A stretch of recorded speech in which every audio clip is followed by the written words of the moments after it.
Okay, and we are going to get underway. Um, this one should be closer to the 20 minutes that I try to keep us at. So we're going to get underway. So tonight is about messaging and how you know that you are um, hitting on the right issues for your campaign and that your messaging is getting across what you want it to get across. And we're going to be looking at different ways that you can get that information, whether that's test door knocking, whether it's polling, surveying, focus groups. So we're going to go through a couple different methodologies there and what the benefits are and what the costs are and all that kind of stuff. So we're going to get underway on this. The very first thing that a candidate needs to decide when you're looking at what issues or what messaging or that kind of thing is to look at, are you going to run your campaign on issues that you care about and you're passionate about? Or are you going to run on issues that your voters are passionate about or care about or have concern over? Um, if you are running your campaign and it's an issue-based campaign, meaning you're not running it to win, you're running it to raise awareness on a very specific issue, you're going to pick the issue that you are passionate about. However, you're still going to want to test your messaging. So the steps that I'm going through are still going to apply to what you want to have happen and the good things that you want to have happen to get your message across. If you are looking at being competitive or winning your campaign, you're going to want to run on the issues the voters care about. But you're going to come up with your solutions, your way of looking at this challenge, a libertarian way of solving this issue. And then you're going to test that issue and your messaging to see, are you getting across what you need to get across to in a way that voters can understand and don't have unconscious bias against and those types of things. It doesn't mean that you're pandering. It doesn't mean that you're softening your message. It doesn't mean any of those things. We're talking about effective communication and ways to make sure that you are communicating effectively. So I'm going to go through a couple terms first of all, and then we're going to come back to how you layer this on.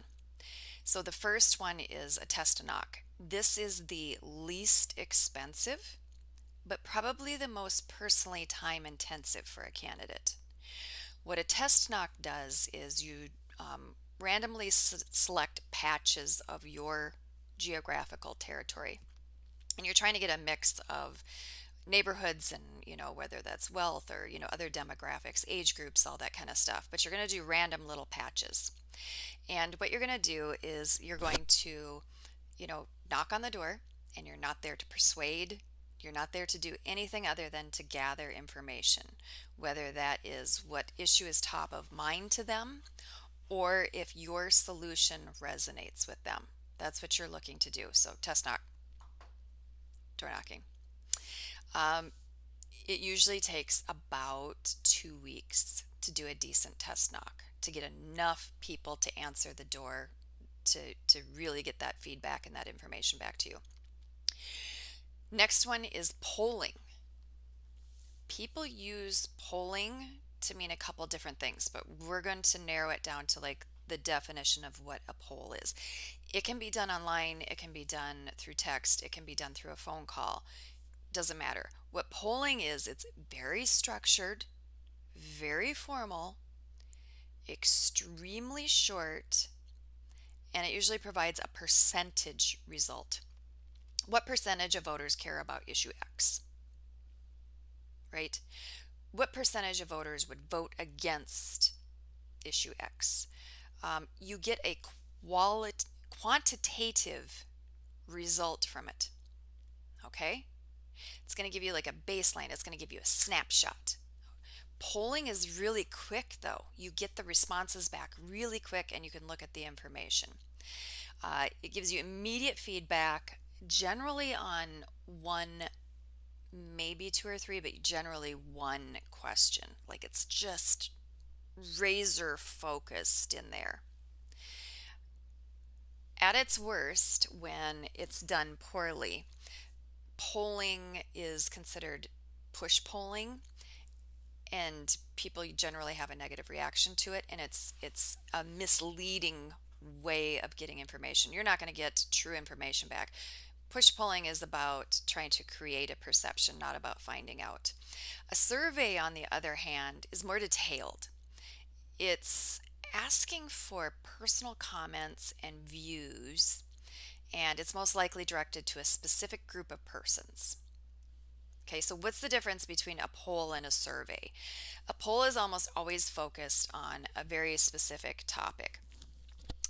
All the questions are going to have predetermined responses that the person selects. You can select 1, 2, 3, 4, or 5, right?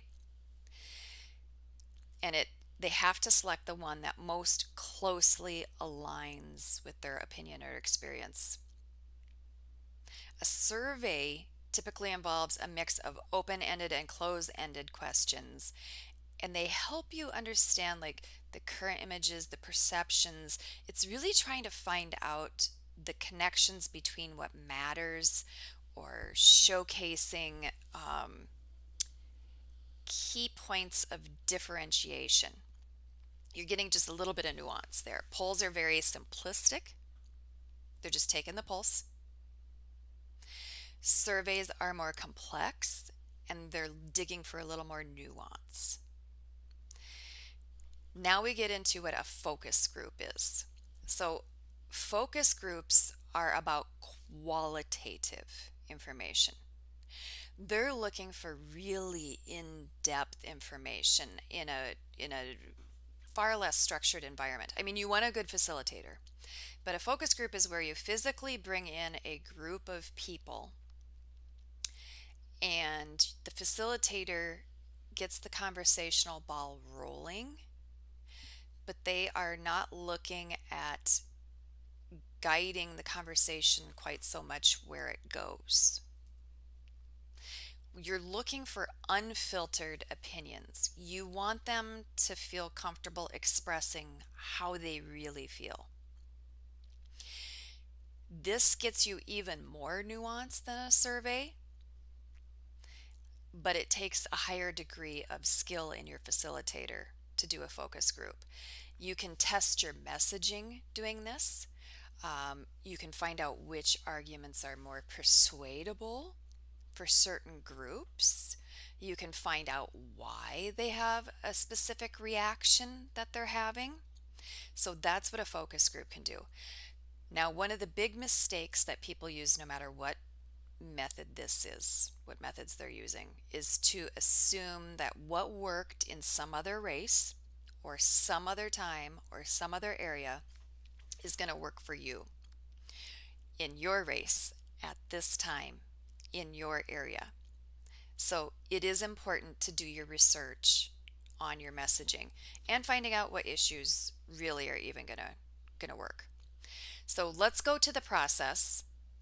So the process for finding out, first of all, what are the key issues. So if you were to do a test knock, you're going to knock on the door, just briefly introduce who you are because that's polite, and then you're going to ask them an open-ended question. And please try to have this one be an open-ended question. Don't do at the door as a poll. Don't say this, or this. Keep it open-ended. And you're going to ask them, what do you think is the most important issue in your city? What do you think is the most important issue facing our state? What do you think is the most important issue facing our country? Whatever it is, what do you think is the most important issue facing our school district? And then you have to be absolutely silent and wait for them to talk. And they may say, well, I'm concerned about safety. Don't make an assumption that you know what they mean when they say that. Be prepared for a follow-up question. And the follow-up question would be, okay, your concern is safety. Can you give me an example of what your concern is regarding safety? Usually ask for them to give an example. for them to put it in their own words. What exactly are they concerned about? And you may find out that it is not what you thought it was for safety at all. You may think that they're talking about crime, when really what they're talking about is they think the people in their neighborhood are driving so fast that they're going to hit a child soon. Um, that's totally different, right? That's a different thing with safety. Or it may be that they feel that the ambulance service in town is so slow that if they have a medical issue, they're going to die. And that's their feeling of safety. So don't assume what they're really saying. When you do this test knock, or whether you do this in surveying, because this is also really what you're doing in a test knock is you're doing a survey at the door. You're going to find out what the top issues are amongst people.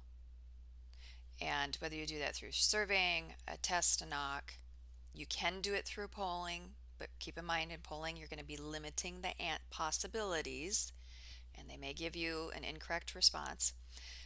You're going to find out pretty quickly what those issues are. You can go further and you could do a focus group, but I would save your focus group time for when you're coming up with what your solutions are.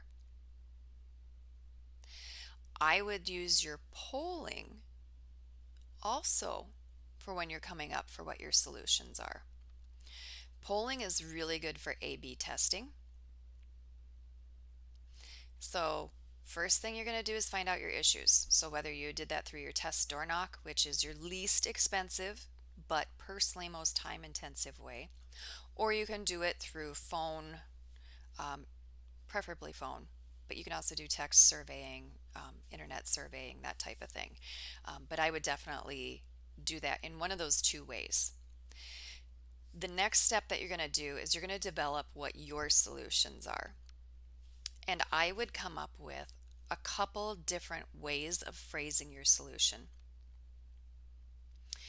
Now you're going to go to either polling or to a focus group. This is where those two areas really shine, is for testing your messaging. You can also do it as a test door knock again.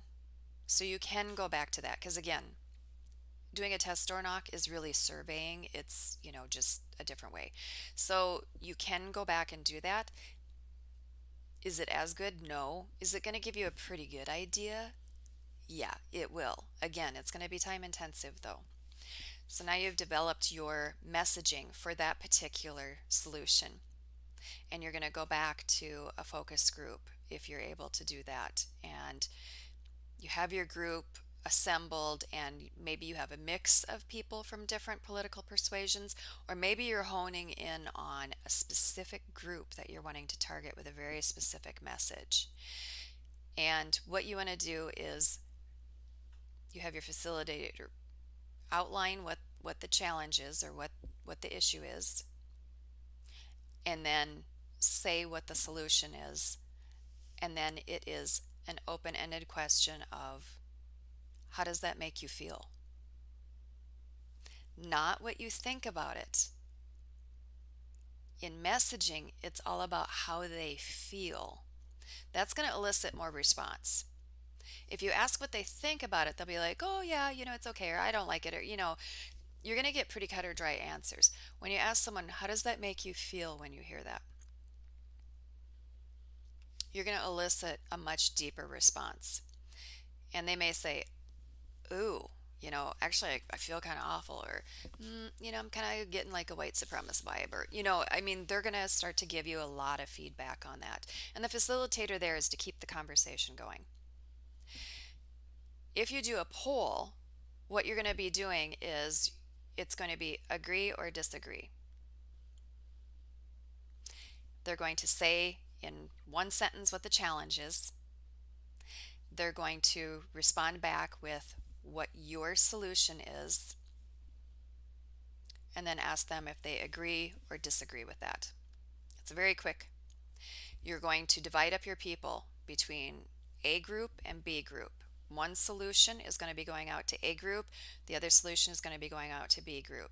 You should probably get a strong response on one or the other of them, and it may even hinge on just one word difference in your messaging can swing results wildly on this. But that polling is going to get you that information back very quickly. Again, though, it is quantitative versus qualitative. So, as an example, when for your messaging and you're looking at whether you're going to do a specific word or not, I can give you some examples of how it can skew so much your messaging just on changing a word or two.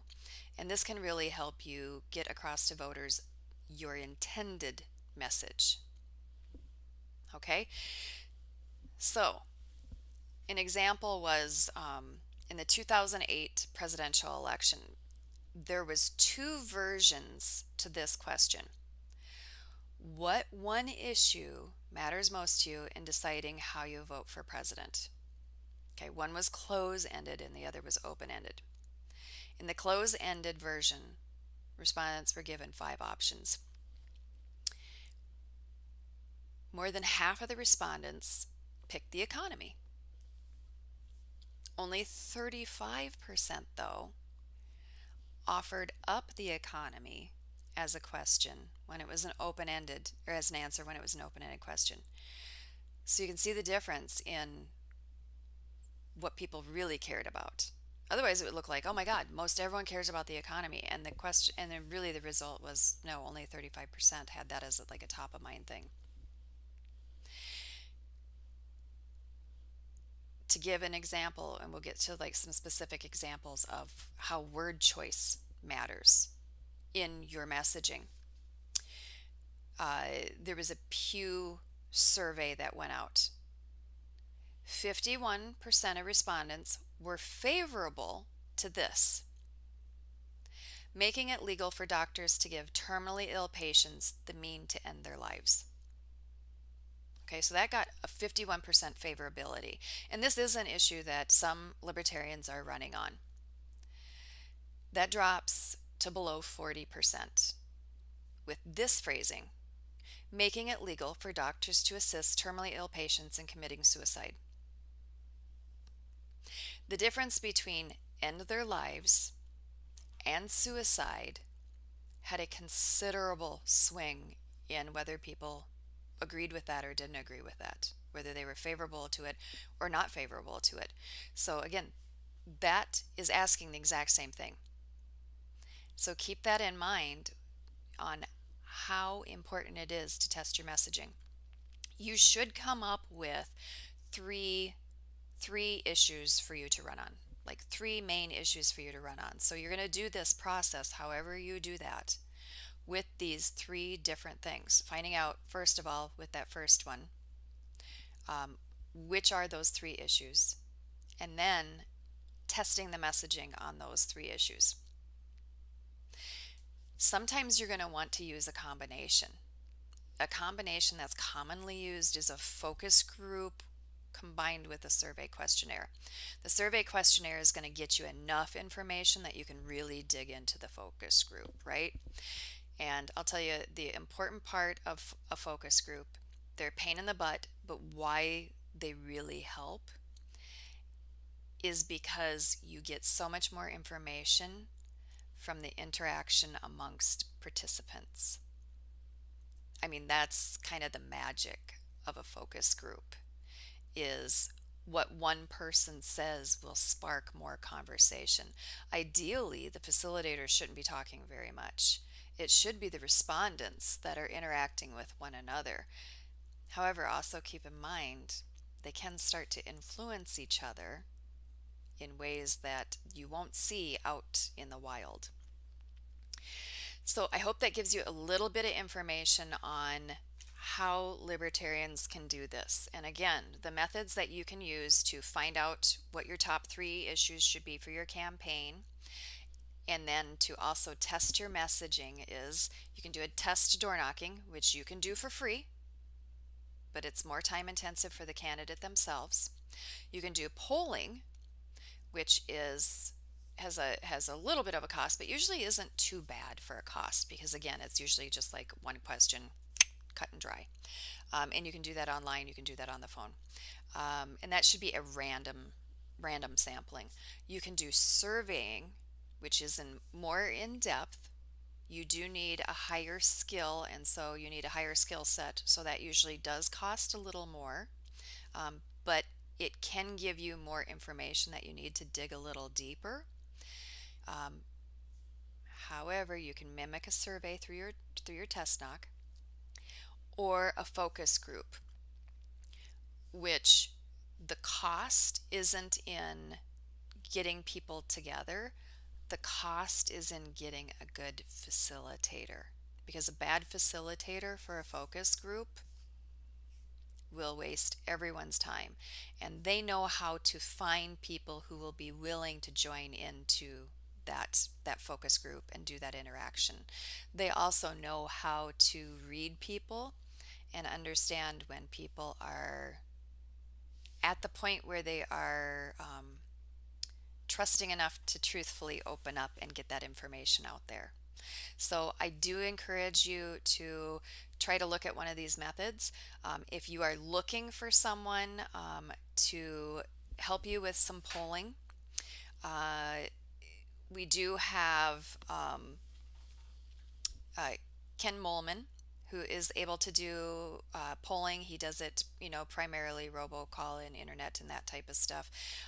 Ben Farmer also does polling and surveying as well. And I'm going to get that information up into chat. I will do that right now, so it might look a little funky. So for Farmer, his information, I'll give you his email. So that's Ben at FUSIFORM LLC.com. There we go. So that information is out there. And then I will also put it in the comments in the YouTube and also online on how to contact both Ken and Ben. If you guys know of anyone else that does work with libertarian candidates and either does focus groups or polling or surveying, um, sharing is caring. So put that information out there and we'll see if anyone else has any questions, anything else. Otherwise, we're going to be wrapping it up. So I'm going to pause for just a few minutes to see if any of you have any questions about messaging, testing for what issues are important that matter to voters, how to test your messaging, A/B methods of testing, anything like that. I tried to not to go like too way in depth in any one of these methods, just to kind of give you a general idea. Because once you have the information of what's possible, then you can start to dig a little deeper on, yes, I would like to do surveying and I would like to do it for this specific thing and this is how I'm going to do it. I'm going to contact this person, and you can go down that rabbit hole. So I will pause. What are good questions to use for polling? So questions for polling, they need to be either a multiple choice where you're giving them the multiple choice. It's not an open-ended question. They're closed-ended question. It is, do you agree or disagree with this statement? It is, oh, got it. Got it, Joe. You missed the first half. Not a problem. You can always, we post these, and so you can always rewatch the first half. But the questions need to be very tight, very concise. You need to try to eliminate as much bias as possible in the question. There are people they make their career out of coming up with really good polling questions, but you're looking at a quick snapshot. So one question usually very tight, very concise, close-ended, multiple choice, or a yes, no, agree, disagree. That's what you want to keep your polling question to. Survey questions get to the multiple choice, or it can be an open-ended question, or it's usually multiple things. they also go into, if a person answers this way, ask this question. If a person answers this way, ask this question. So that's that's how that gets into that. If there are any other questions, you can always contact me, um, and get a hold of me. You can find me on Facebook. You can get a hold of me on email. I have my contact information on Twitch. I have it on email, or on Facebook. I also have it on lp.org. You can find me in the staff and be able to contact me. You can always ask me any questions, and I will assist you on that. So I'm going to wrap it up for this evening. Thank you all very, very much for listening in. Again, this will be posted on Twitch, and also it will be archived up on YouTube as well. And Joe says, I was thinking, do you plan on voting in the state representative race? Do you plan on voting for a representative Democrat or a Libertarian candidate? Absolutely. Yep. Yep. You want to keep them really tight, tight, tight, tight, tight. And that works. So, yes, Joe, you are coming up with your good questions for polling. So thank you all very much, and I hope you have a wonderful evening.